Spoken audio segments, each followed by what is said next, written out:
Welcome, Jens. Thank you. To Marketing Through Generations. And just to put a little bit of perspective on that, you graduated from high school 3 years before I was born, and 15 years before most of our colleagues at Precis were born. So in the context of Precis, I'm an old man with some experience, but you have significantly more experience in the industry, and that's what we're here to explore, to get more perspective on how the marketing industry has evolved over the past, quite a few decades actually. Absolutely. But maybe to start off, maybe you can walk us through your career and how you landed up in marketing.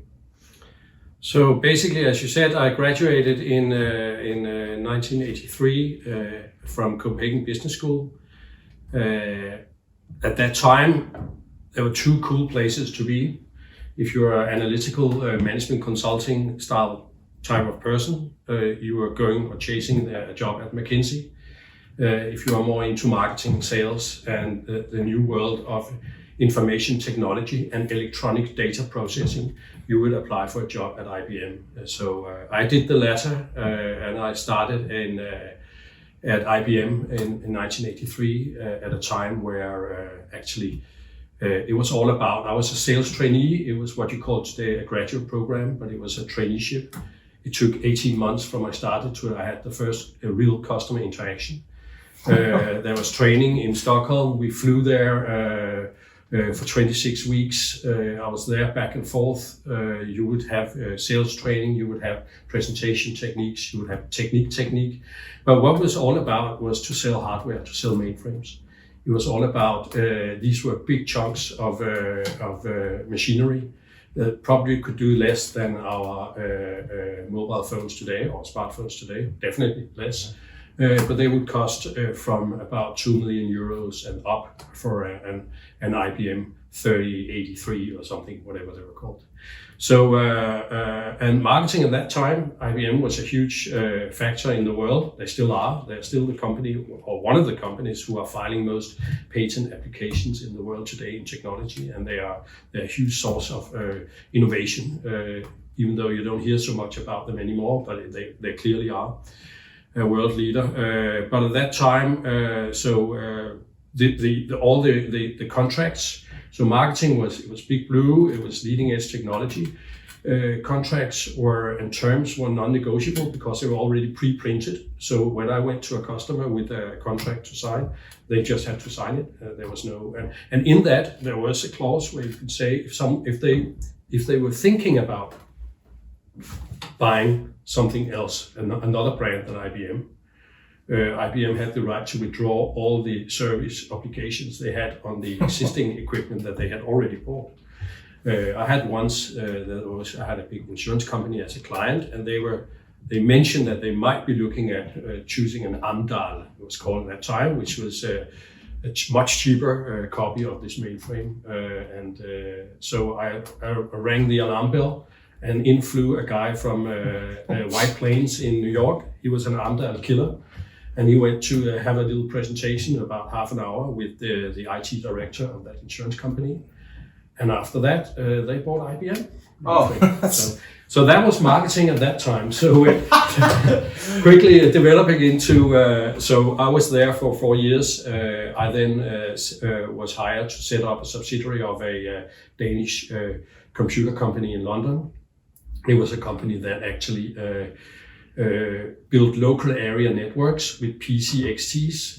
They were bringing fax and telex messages from paper onto the screen. So they are very much for banks and shipping, back office trading, and so on. Very interesting and very entrepreneurial. So we started and moved over there and built a nice company that was eventually sold. So to another company, Great Nordic. And then I started my own company in Hong Kong, producing flat panel displays at a time when there were no flat panel displays. They were very expensive. The parts, there was blue and white, and it became the first color display was 8-color display. We built them into flat panel monitor chassis. They were much better because there were no emissions. There was no heat, not significant heat compared to the CRT monitors.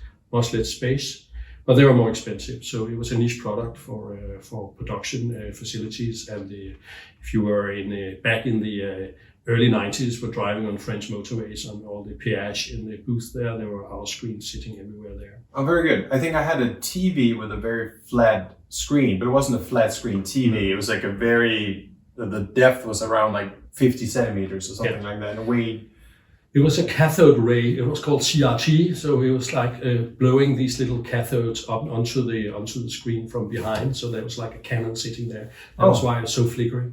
It was a totally different experience at that time looking at a screen. You get really tired eyes.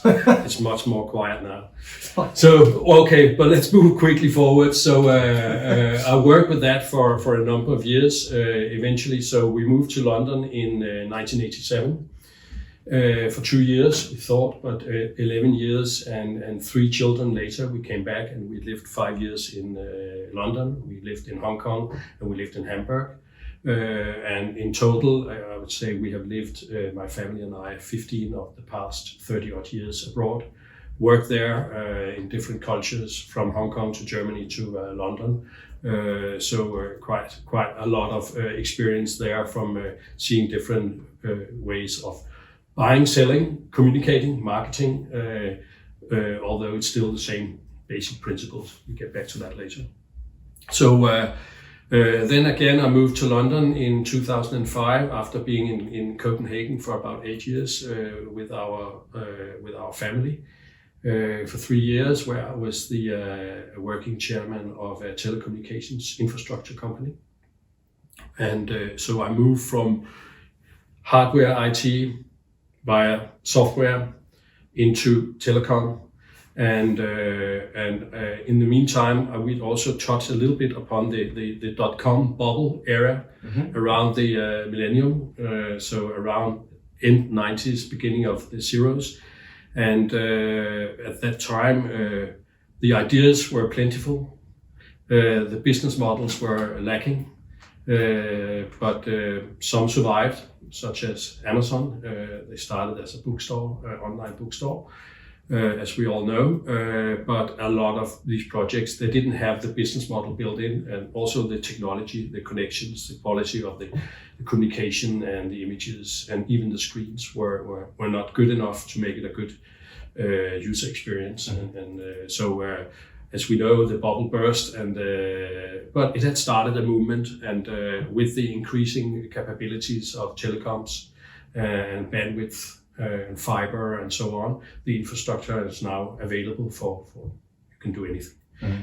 So after we came back from London in 2008, I was working as a consultant for certain projects in the emerging digital media industry, and I got on the board of a company called Guava Holding, which some old timers on the Danish scene, at least, and maybe also in the UK would recognize. It was what was called a digital marketing agency. It was basically selling SEO services and also PPC, so Google AdWords, so as 2 separate channels.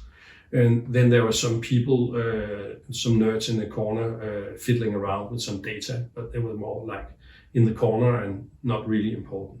I'm saying this because, as we know, they became pretty important. But you moved from hardware and IT into marketing. What do you think are some of the learnings you had from working with like in hardware and IT and sales that you have been able to adopt and develop in your new domain? I think one thing I would say in general is that the fundamentals, the basics of marketing, branding have not changed at all. It's still about reaching an audience with the right message at the right time, at the right platform, at the right device nowadays, and it's always, and it still is, has been and still is, all communication, all marketing is happening on the terms of the receiver. So you have to put yourself in the shoes and the mind of your receiver and understand how they react, because otherwise communication and marketing becomes irrelevant, it becomes annoying, and it has a counter effect to what you really as a brand want to achieve. So that hasn't changed, it's just the technology has changed a lot. You can be a lot more sophisticated now, AI, you can actually measure everything you do in real time, and you can adjust. In the old days, you would put an ad in a newspaper. Or bring in the wolf. Bring in the wolf. Which is the IBM strategy, which I thought was pretty brilliant. Yeah, and just force your way through. Yeah. But I mean, when you put an ad in a newspaper, it would cost maybe in a daily Danish business newspaper, it would cost about 10,000 euro for one ad, full page. And you would just, as a marketing person, you would sit down and then you would fold your hands and you would pray that there was a return on investment on this ad, but you didn't know. You never would find out because there was no measurement of the actual. Yeah, you could get some media numbers from your media agency, but to be honest, what did it mean? What was the return on investment? What were the conversion rates?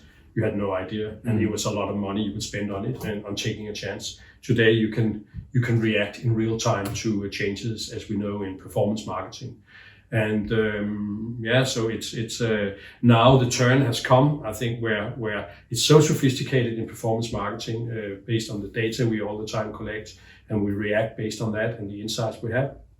But now it's very much to transfer that onto and put our real focus on the content, the user experience, the way again we hit the end customer. So again, communicating on the terms of the receiver.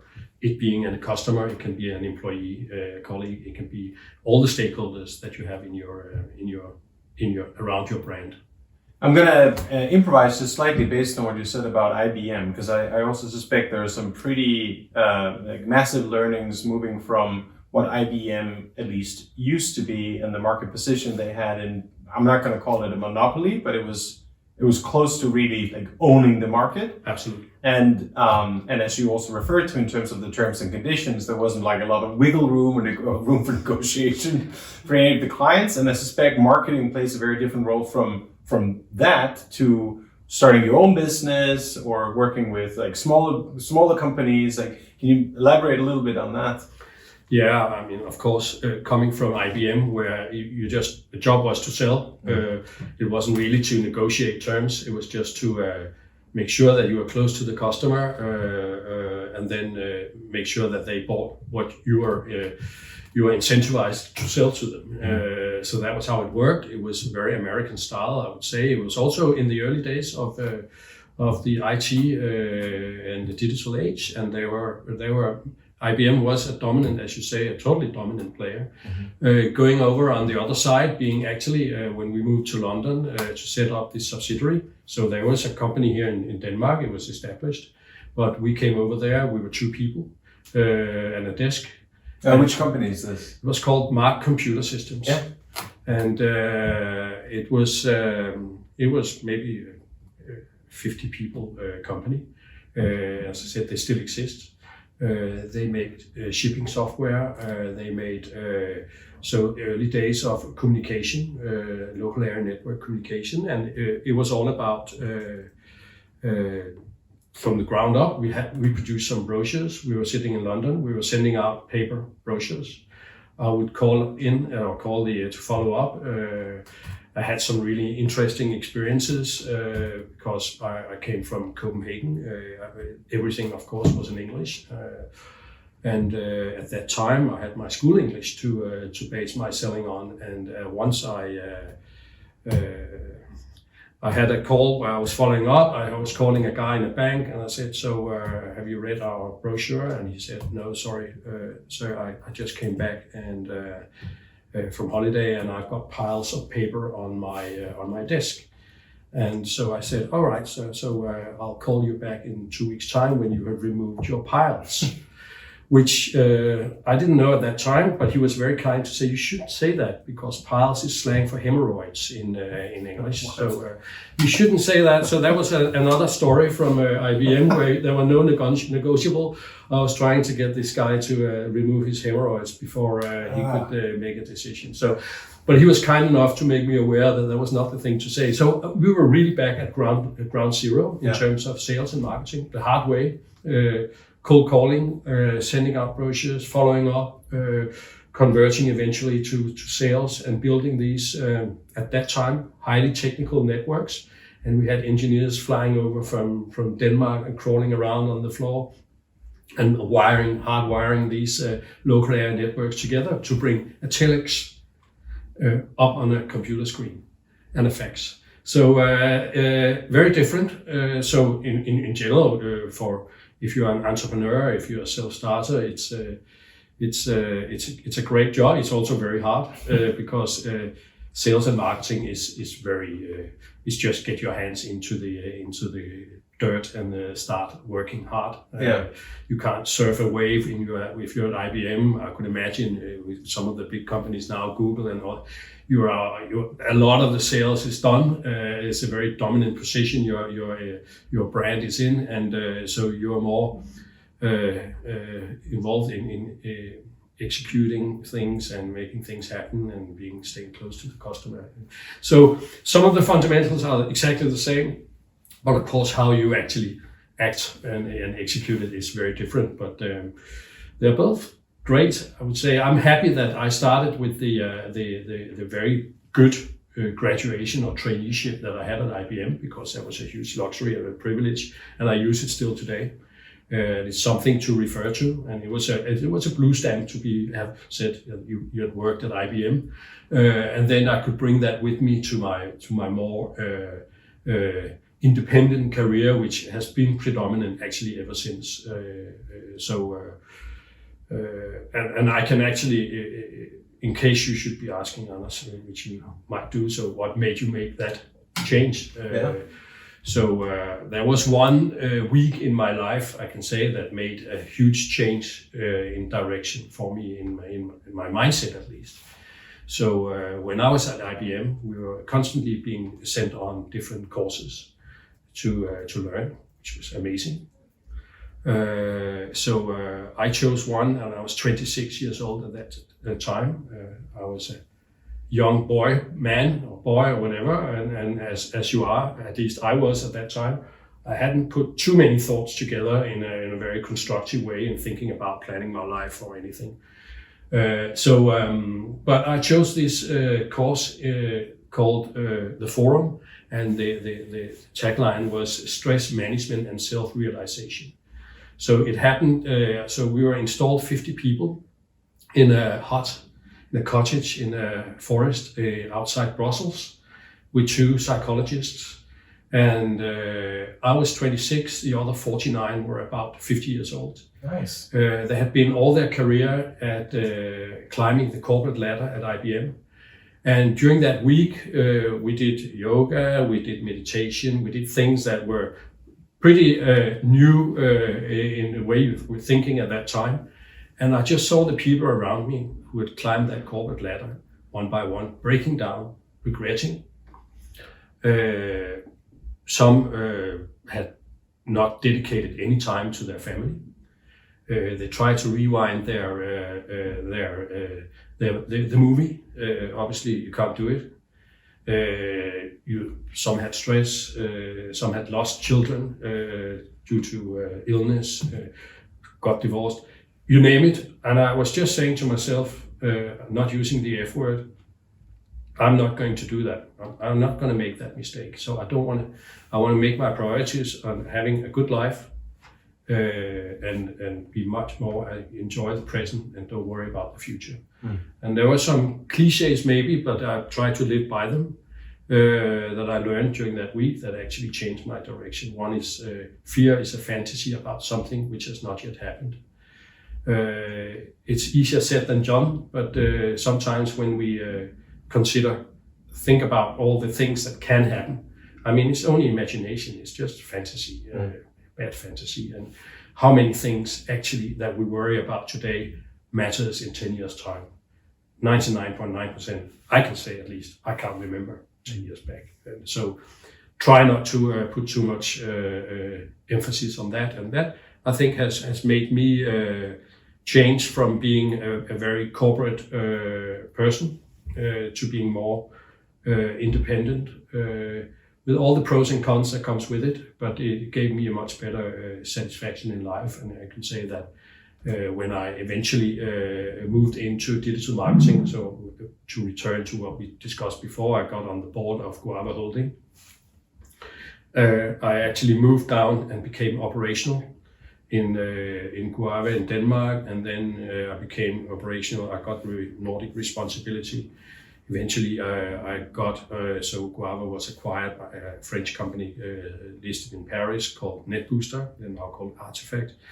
And I got on the group management board in Artifact. And we came from, in Paris, and we came from being a small digital marketing agency in Copenhagen and the Nordics. There was deep financial trouble when I got on the board. It was a big rescue mission to being a very high performing, very profitable business that actually both performed well from a commercial point of view, but also had an amazing culture and a value set built into the business.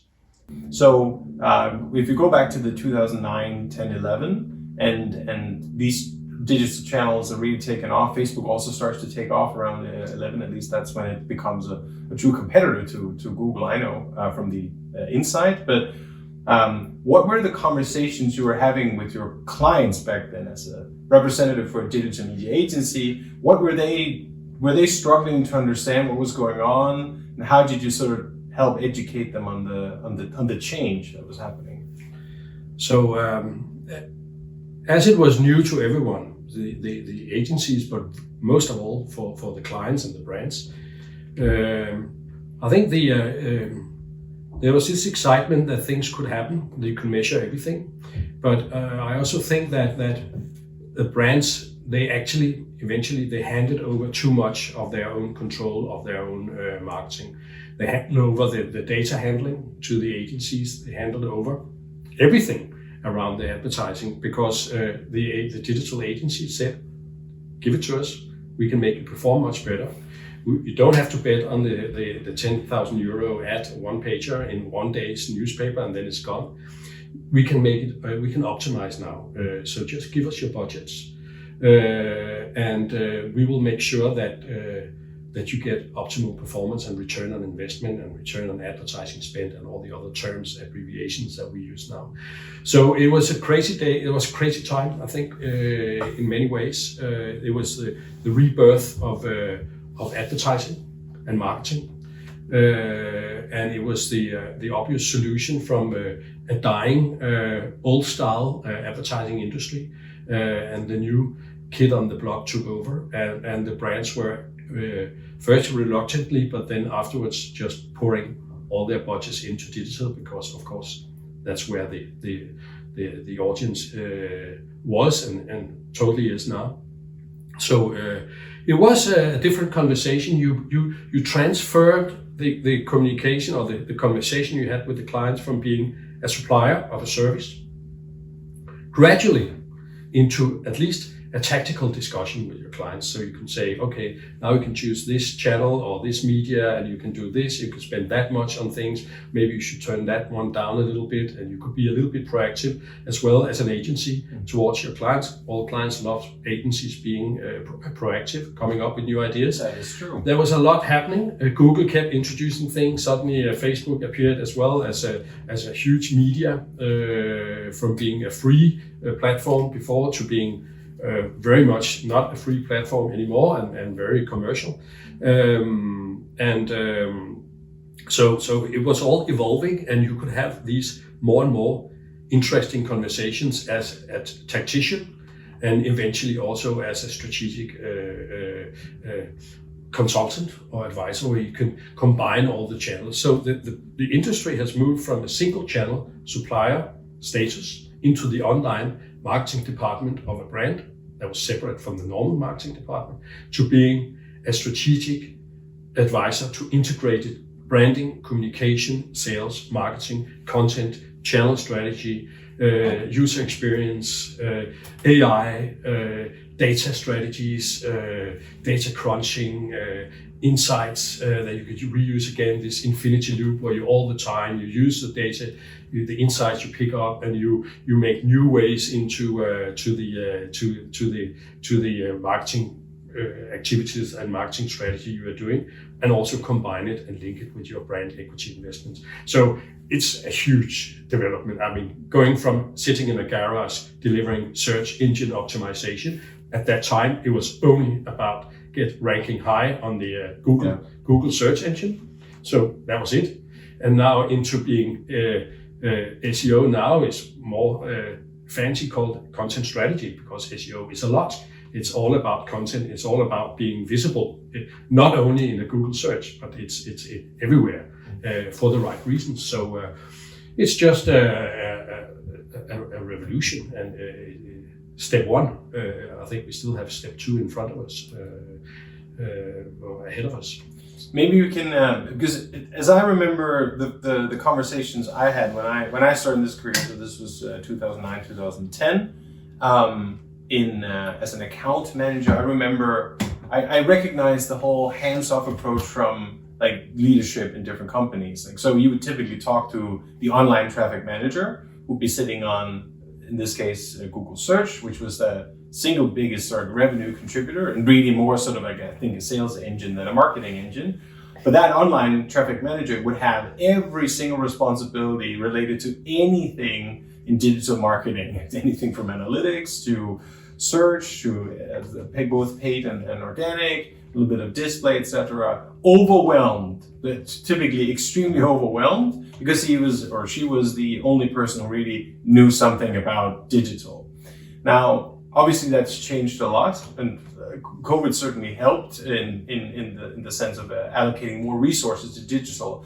But if we agree, and I think we do, that there was like a significant underinvestment in resources and ownership of companies in the 2009 to 10 up to 15 maybe. What do you think are the main challenges today for leadership in businesses in terms of where are they not seeing the light, where are they underinvesting as it relates to succeeding in digital?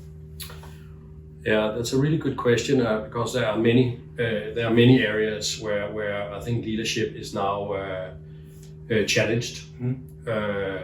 One thing is that I think the digital marketing industry and the media industry is already focusing, but there's a lot more focus to be had on transparency. As I mentioned before, most brands, every brand, they were just handing over too much of their property, their brand property, their brand assets to external partners who could actually, in an intransparent way, spend the client's money without really making the client understand what was coming out at the end of that investment and what was the return on investment. They could say anything. And that's of course tempting, but at some point the brands have woken up and said, we need transparency, and we need to follow our penny for penny, our investment into the media we're spending, and we need to take back a lot more control of our marketing. We need to take back ownership of our data, and we need to. So, from a leadership point of view, that's a very, very strong task and a very high priority task. I think if you look at from an agency for the industry point of view, if you are a leader in our industry, I would very much focus on bringing the attention a lot onto the content side, as we talked about before. Media optimization, that's a lot going on, and you can optimize, and it's happening. It's AI based, and there's a lot going on. It's fully automated, and data. We still need to do a lot about qualifying the data. There's a lot of data, but now is to get the right quality of the data that is related to your purpose, your core story as a brand, and bring that on to all the content production that you're doing. So content is the new focus area. I think our industry should be apart from the technology that we are very good at activating, but there's so much happening and development there. But if we can put the content on top of all that technology, then we can do a lot of amazing things for our clients. And so both from an agency leadership point of view, that's where I would focus. And from a company or the brands and clients, I would very much focus on requesting exactly this transparency, but also all the ownership of the data, and bring that into very, very advanced content production that is reflecting the purpose that you have in your brand. And it's not content that is to be communicated only to the end customer to sell. It's also content to communicate with your employees, with all your stakeholders. You have this stakeholder capitalism term. I don't think it's new, but it's quite relevant, I think, now, where you cannot, as you have traditionally done, and the top priority was profitability in your business. And then the other stakeholders in the business would come second priority. Now stakeholder capitalism is about not letting that first priority take charge over there. So profit should not be more important than any of the other stakeholder relations. And that goes for employees, it goes for end customers, partners, investors, all the stakeholders, the local community that you're in. So to produce content that reflects that situation is the huge challenge now for leaders, very much illustrated by the whole ESG, the environmental and society governance area. How do you, as a leader, as a brand owner, go out and communicate to all your stakeholders the purpose of your brand in a continuous format, not the big splash for an annual report or a sustainability report that nobody reads, but actually to produce and use this content that you have in your annual report, in your sustainability report, to an ongoing, continuous waves of communication around your purpose-driven campaign. Mm-hmm. So, and that again is an infinity loop. So all the time you have to communicate and be transparent towards your end customer, your employees, because we know what happens if you are caught greenwashing. It's not only the Gen Z and the millennials that are turning their back on the brands. You risk your employees to do the same, because they want to identify themselves with the values that you have and the purpose in your company. That's why they're working there. And if that doesn't exist and they find out it's just it's a bunch of lies, the reaction from those two generations, the millennials and Gen Z, is swift, hard, and merciless. And it doesn't matter if you've been around and been IBM or Google or anyone for Facebook, for that matter, for many years, and you are hot as a brand and you have a long history. It doesn't count anymore. So you have to be there as a leader, and that is today's biggest challenge for leadership: how to activate your ESG strategy, because that's new territory. You have to talk to new people, you have to involve new profiles, and and to be in a position like this, if I can take myself as an example, to come from SEO, Google AdWords, single channel digital delivery, to online marketing department, to sit and speak and advise global leaders on how to activate their ESG strategy. I think that's an amazing journey, and also illustrates the opportunity that lies ahead of people who are now joining the industry. There's definitely a lot of interesting work for them to do going forward, and I think that's a very, very good illustration of the enormous development that there's been in the past 12 years.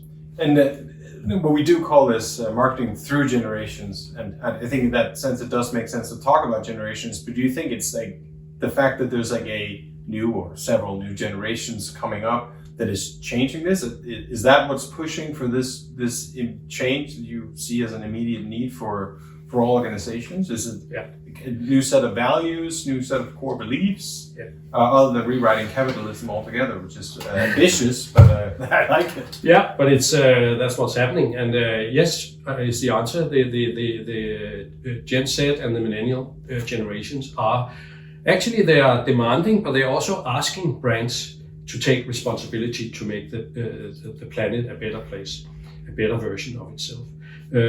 I remember in 70s, 80s, and in the 90s as well, global conglomerates, worst illustrated by the oil companies, they were seen as evil by everyone.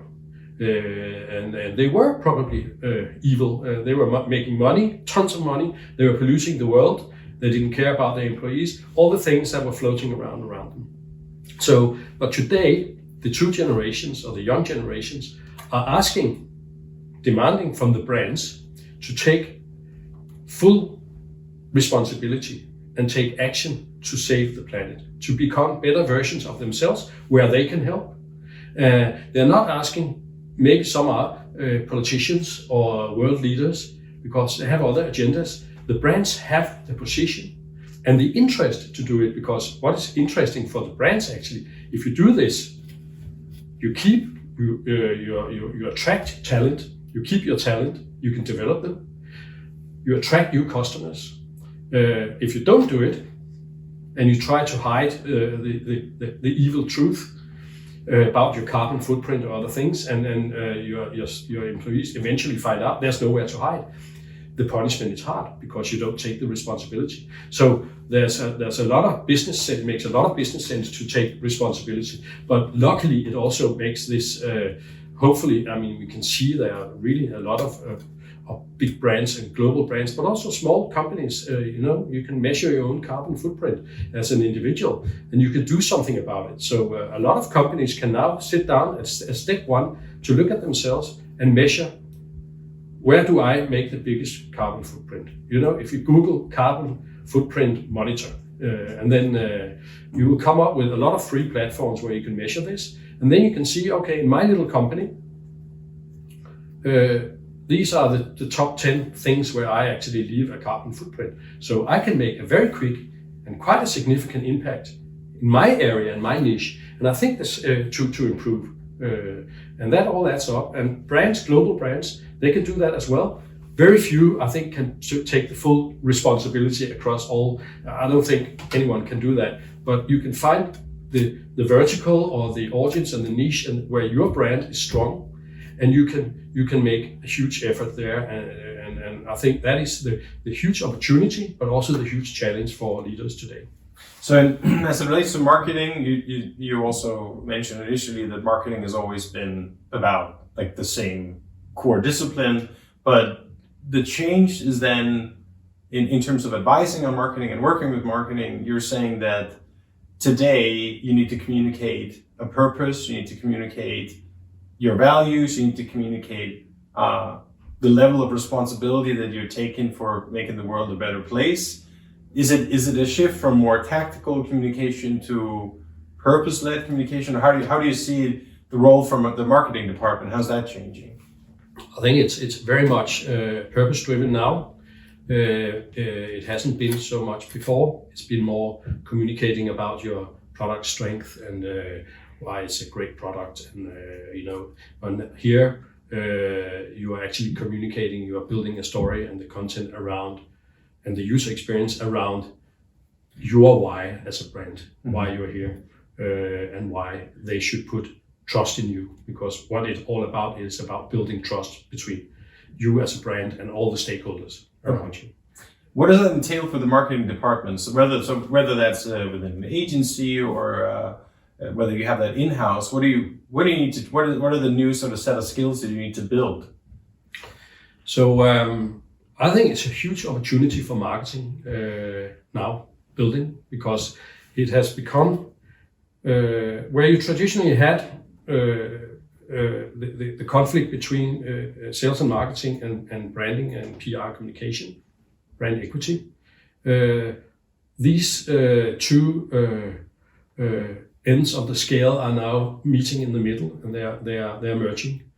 And the CMO or the marketing responsible who can embrace and take the two brain halves of brand equity and sales and marketing, so short and long-term thinking, put that together, is becoming the number one, in my view, strategic position in a company. All brands need to sell, but all brands need to have a strong brand as well and invest into that. If you can combine that in a person, that person has, and the marketing department, you can say, must have a seat on the board and could very well be the CEO of a global company.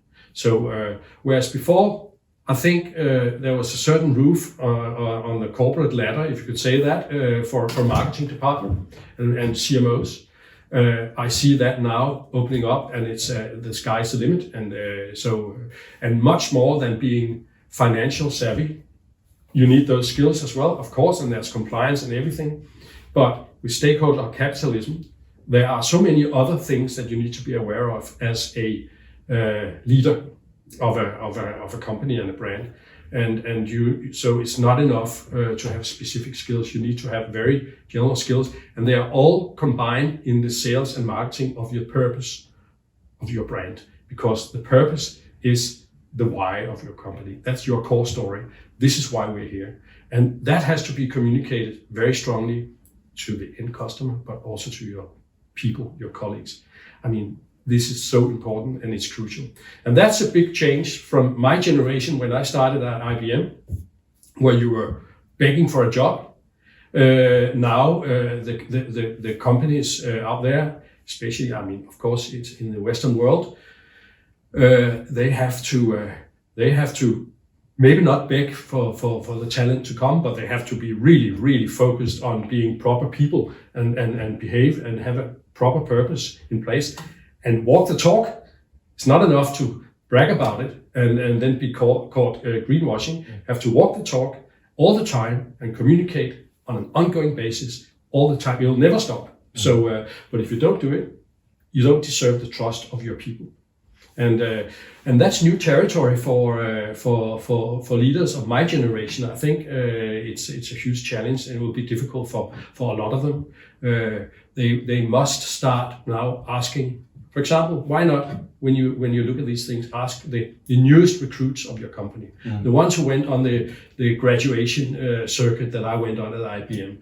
Why not ask them with their fresh digital Gen Z mindset, they're digital natives, ask them for advice, how should we develop our brand? Turn the organizational pyramid upside down, do reverse mentoring, let the youngest teach and mentor the oldest, because finally, or at least it's very strong, I believe that the digital space is the first time where the youngest generation knows the most.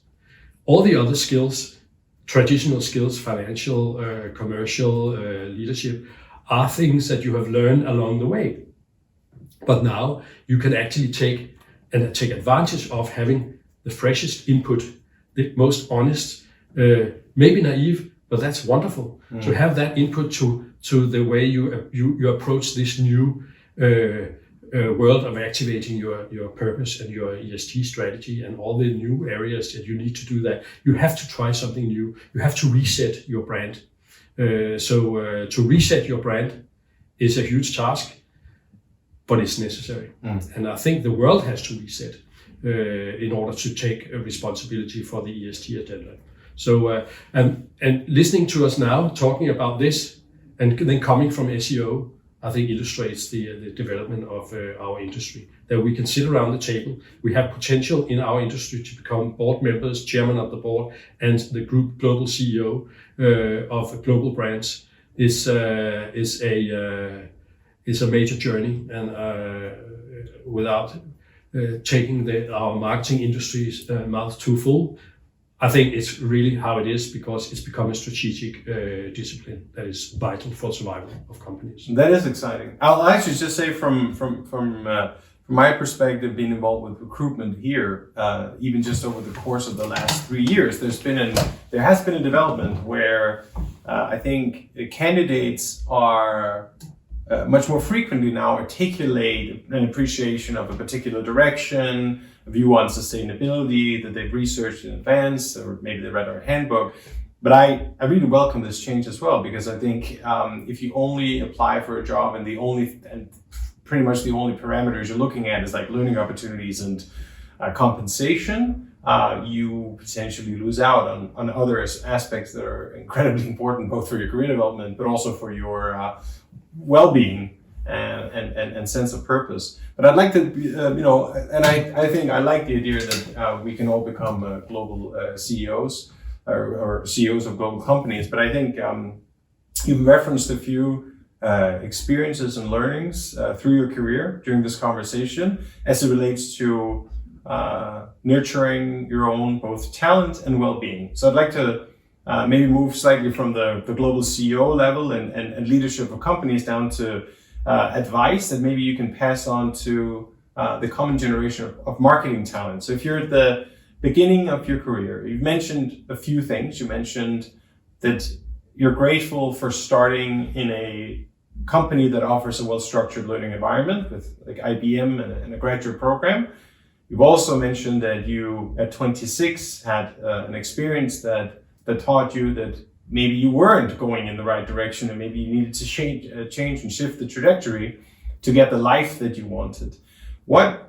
What's some concrete sort of career advice you'd offer to a young person who's just about to start their career in marketing? So, first of all, the very foundation of everything you should think about when you are young and also older and throughout your life, I think, is focus on your strengths.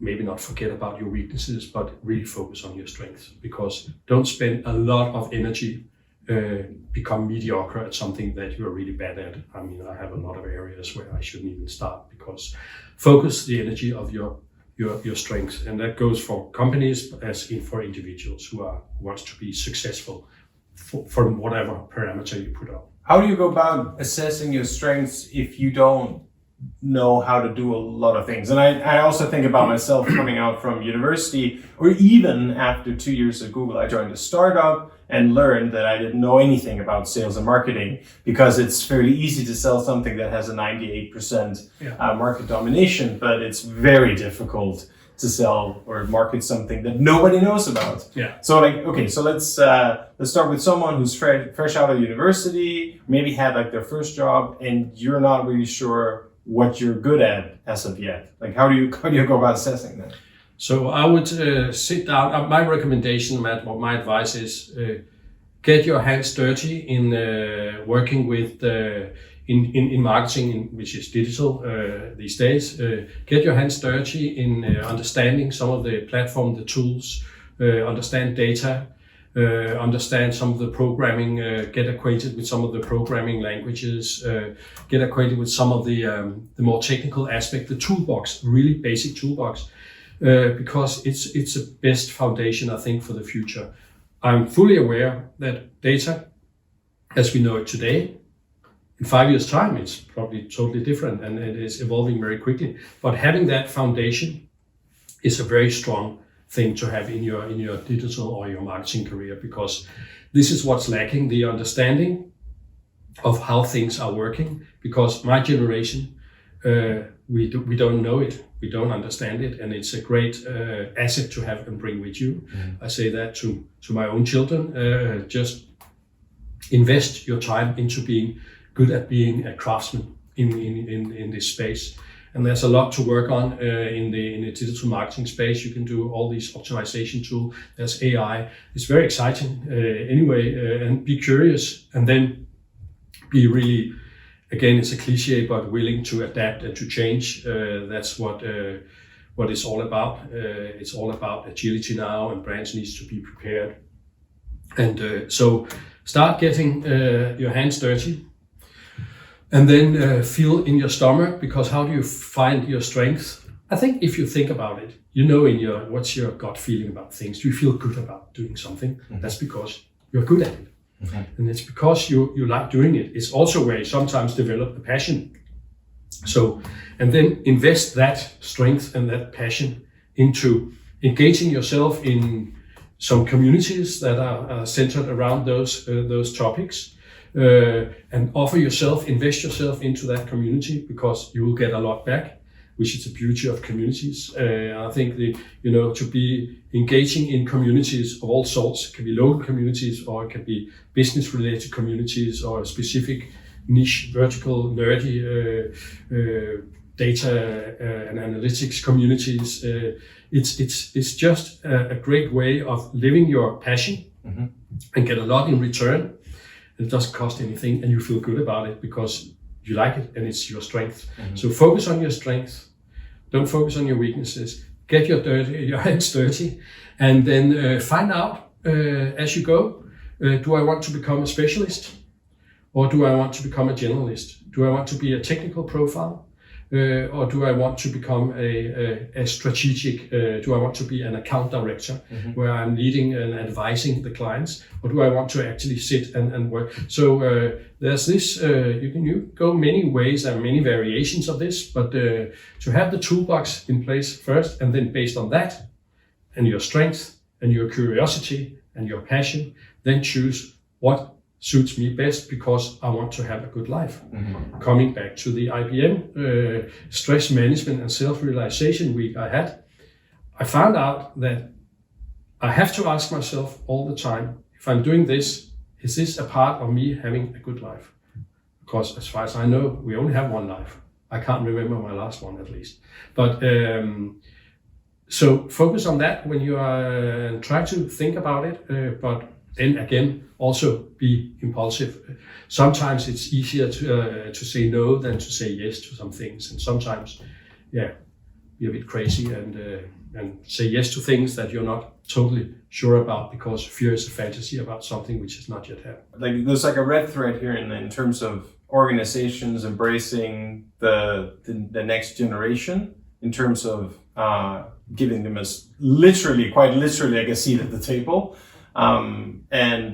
But also, like, how do organizations need to structure themselves in terms of talent development? I'll just provide a little bit of context, because as I find myself interviewing quite a lot of candidates, I also often interview candidates who went pretty much straight from university to a company where they were tasked with building up whatever, like a marketing department, and they got to wear multiple different caps, and they had a lot of responsibility, but they had, and this is, I think, really sad, but they had no one to learn from. And that is something that I care really deeply about, is talent development, because if you don't know anything, then you need to learn the skills. And I agree, I think data and analytics, there's a global scarcity of talent in that area.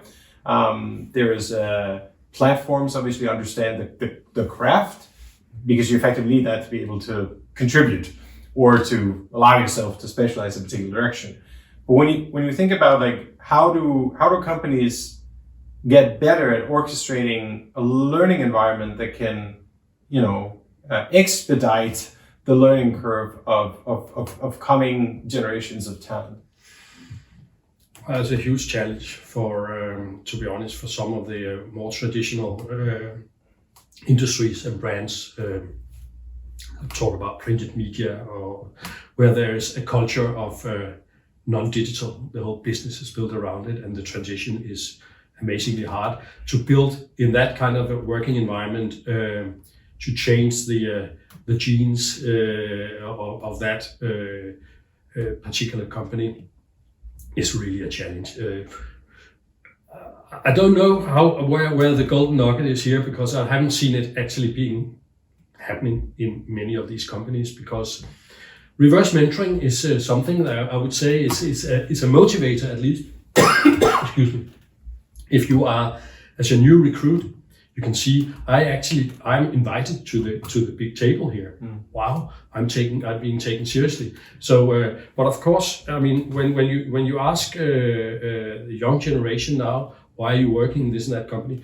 Some of them say, because I like, there are a lot of smart people around here, and it's a really nice working environment, and I can learn from them. So it's pivotal. It's just vital that you create it. And so,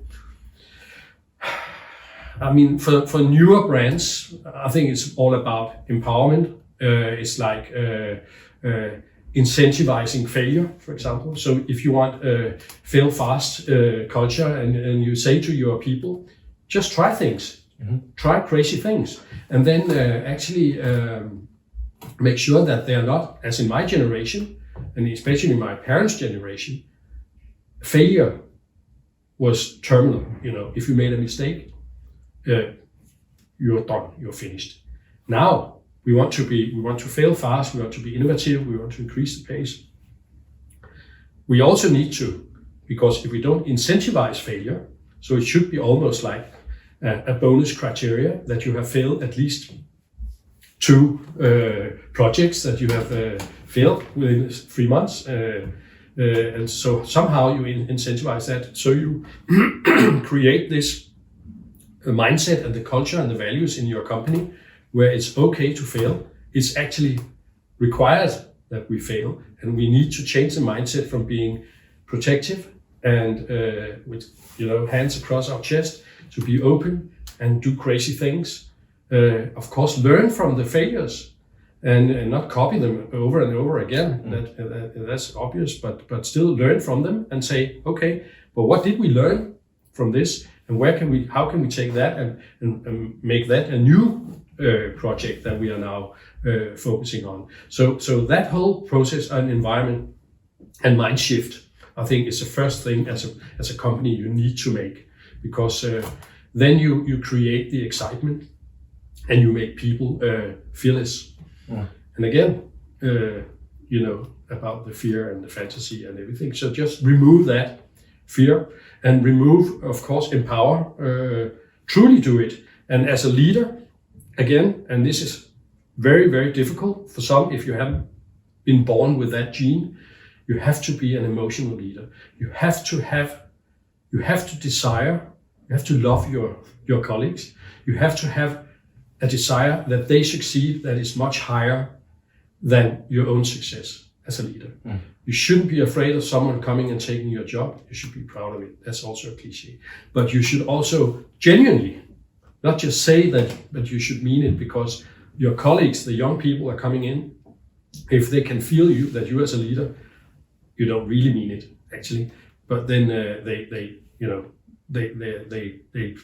they will reject you immediately. But if they feel it, that it's genuine, that you really want the best for them and their development, their private life, their personal life, that you can feel them, you give them the love that emotional leadership is all about, then you can change the mindset of the organization, and you can welcome this new breed of talent, digital natives, that will save your brand from extinction, and welcome them in and make them feel inspired, welcome, free, happy.